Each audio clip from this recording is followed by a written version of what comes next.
নমস্কার বন্ধুরা, বাড়িতেই বানিয়ে ফেলুন আলু সয়াবিন। ধাবা বা হোটেলের মতো তেমন কিছুই না। সয়াবিন কিছুক্ষণ আগে থেকে ভিজিয়ে রেখেছিলাম, ভালোভাবে জল ঝরিয়ে নিয়েছি। আলু ডুমো ডুমো করে কেটে ধুয়ে পরিষ্কার করে নিয়েছি।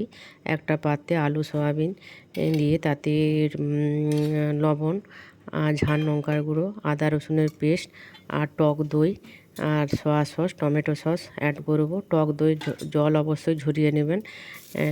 মাখিয়ে কিছুক্ষণ ম্যারিনেট করতে দেবো। কুকারে তেল দেব, সরিষার তেল, তাতে গোটা গরম মশলা, গোটা জিরে ফোড়ন দেব।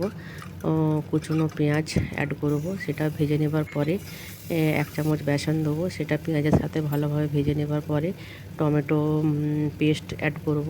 ভালোভাবে ভেজে নেবার পরে কাশ্মীরি লঙ্কার গুঁড়ো, হলুদ গুঁড়ো, জিরে গুঁড়ো অ্যাড করব। এবারে আর ঝাল লঙ্কার গুঁড়ো দিচ্ছি না, অল্প জল দিয়ে মশলাটি ভালোভাবে কষিয়ে নেব। তেল ছাড়া পর্যন্ত অপেক্ষা করব।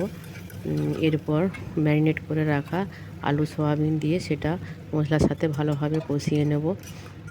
এটা অবশ্যই একটু মাখা মাখাই হবে, খুব একটা ঝোল হবে না। তো প্রেসারের মুখ বন্ধ করার আগে কাঁচা লঙ্কা আর ধনেপাতা অ্যাড করব। কিছুক্ষণ দমে হতে দেবো, 1-2 সিটি হলেই হয়ে যায়। তো রেডি হয়ে গেল আমার ধাবা বা হোটেলের মতো আলু সয়াবিন। ভিডিওটি ভালো লাগলে লাইক, কমেন্ট, শেয়ার করে দিও।